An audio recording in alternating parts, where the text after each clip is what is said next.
হাই viewers, সংগীতাজ ব্লগৰ আন এটা নতুন ভিডিঅ'ৰ মাজলৈ মই সংগীতা দিহিঙে আপোনালোক সকলোকে স্বাগতম জনাইছোঁ।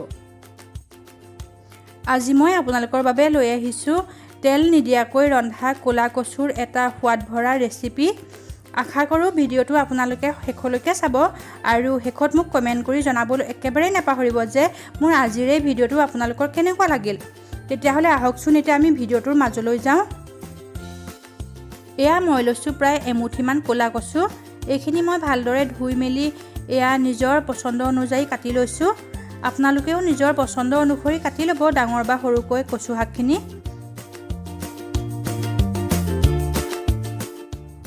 আৰু এয়া লৈছোঁ এটা পকা ভোট জলকীয়া।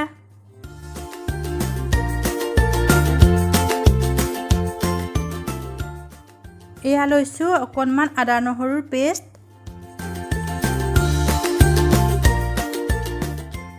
এতিয়া জুহালৰ চৌকাত এখন কেৰাহী পাতি তাত মই এয়া কচু শাকখিনি দি দিছোঁ। যিহেতু আজি কচু শাকখিনি মই তেল নিদিয়াকৈ ৰান্ধিম, সেইবাবে মই কেনেকৈ ৰান্ধিম এইটো পদ্ধতি আপোনালোকে চাই থাকিব।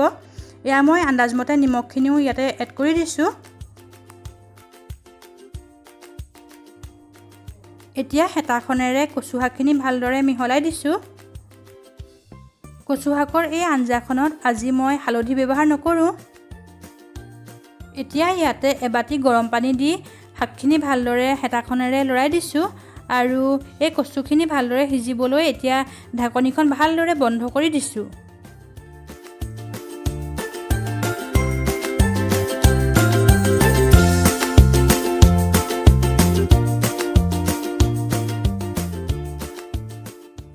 কিছু সময়ৰ পাছত এয়া ঢাকনিখন খুলি দিছোঁ।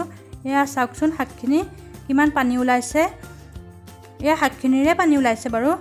আৰু মই যিহেতু এবাটি পানী দি দিছিলোঁ গৰম পানী, আৰু মই যে দিছিলোঁ ভোট জলকীয়াটো, এইটো চাওকচোন, এইটোও মই শাকখিনিৰ লগত একেলগে সিজিবৰ কাৰণে প্ৰথমতে দি দিছিলোঁ।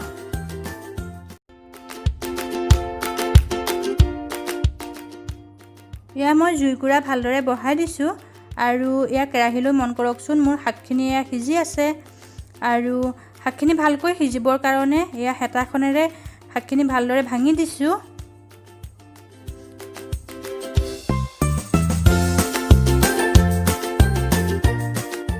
এতিয়া মই ইয়াতে এড কৰি দিছোঁ থেতেলিয়াই ৰখা আদা নহৰুৰ পেষ্টখিনি।